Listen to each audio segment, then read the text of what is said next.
Ce jour est dédié pour l'élévation de l'âme de Moïse Ben Amo, Zochrono Livracha, de mémoire bénie. Alors, la dernière fois, dans le cas du Lachon Hara, qu'est-ce qui se passe si on a parlé Lachon Hara sur quelqu'un? Donc, on va dire Rouven a parlé du Lachon Hara sur Yitzhak à Yaakov. Alors, normalement, on doit demander à Yitzhak pardon. D'habitude, c'est très mauvais parce que ça va faire un grand boom supersonique.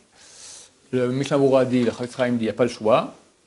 Le Rav Israël l'interdit, c'est mieux que tu ne montes pas parce que ça sera pire. Les conséquences de ta demande de pardon, quand tu vas dire, je parlais sur toi, la Shonara, à Yaakov, ça sera pire, les conséquences. Donc la meilleure solution, c'est d'aller voir Yaakov, à qui on a parlé, et de dire, je me suis complètement trompé sur ce que j'ai dit l'autre jour sur Yitzhak.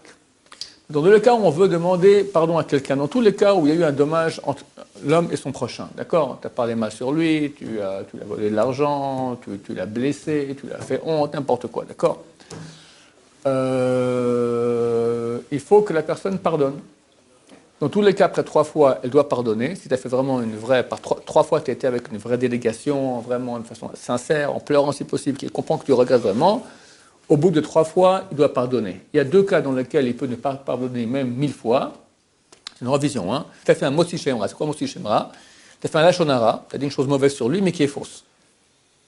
Quand tu dis une chose qui est vraie, alors...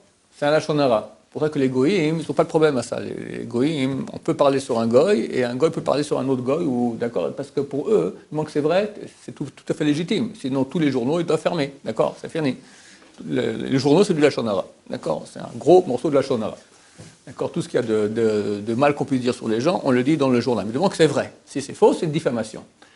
Donc, dans la Torah aussi, il y a une différence entre vrai et faux. Le vrai est interdit, c'est grave, c'est Lachon Hara, mais... quand c'est faux, ça s'appelle Motzi Shemra, c'est beaucoup plus grave, et c'est le seul péché au monde pour lequel on peut ne jamais excuser. Il y a un autre cas aussi, c'est si tu as péché envers ton Rav Mouvhak, ton Rav attitré duquel tu as appris la Torah, et tu l'as fait du mal, il peut aussi 1000 fois ne pas te pardonner. Maintenant, comme dit le Rambam la dernière fois, il faut pardonner, pas comme les Givonim qui étaient cruels ne pardonnaient pas. Et le Rav Shlomo a une histoire, une fois qu'on l'a fait honte en public, d'accord, et on l'a mis après dans la voiture, ça, on l'a pris. Il a parlé aux gens qui étaient avec lui dans la voiture. Il a dit, pourquoi ne pas pardonner aux gens? On a fait une très grande honte, d'accord. C'est la grande génération, des petits jeunes idiots sont venus et l'ont traité de tous les noms. Il a dit, quand on ne pardonne pas à quelqu'un, alors il sera puni à cause de nous. D'autant plus, c'était une grande génération, mais même, d'accord, n'importe quel juif qui a été blessé, quand il a mal, c'est marqué.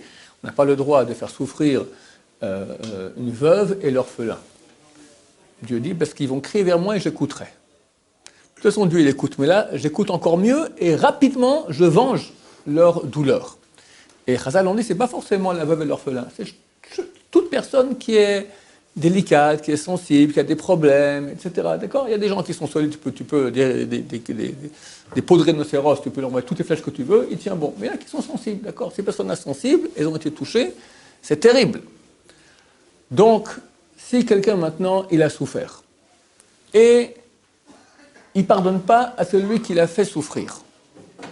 Celui qui l'a fait souffrir, il aura une facture salée. Ou ici, le Chafetz Chaim a dit plus d'habitude plus ici dans ce monde-ci que dans le monde à venir, mais aussi ça se peut dans le monde à venir. Le Rav Shlomo a dit, c'est mauvais. Pourquoi?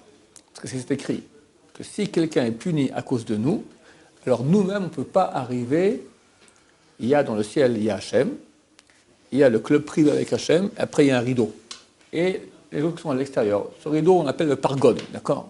C'est marqué que tous ceux que des gens étaient punis à cause d'eux ne peuvent pas rentrer à l'intérieur, ils restent à l'extérieur. Donc toi, tu as souffert, on t'a fait du mal, et après, le type, il vient de pardonner, et tu dis, non, je ne pardonnerai pas. Ou même s'il ne vient pas de pardonner, mais il a été puni à cause de toi, alors, bon, il sera puni. Tu es peut-être content qu'il ait été puni, tu as souffert, il est puni. Ok, ça te fait plaisir qu'il souffre.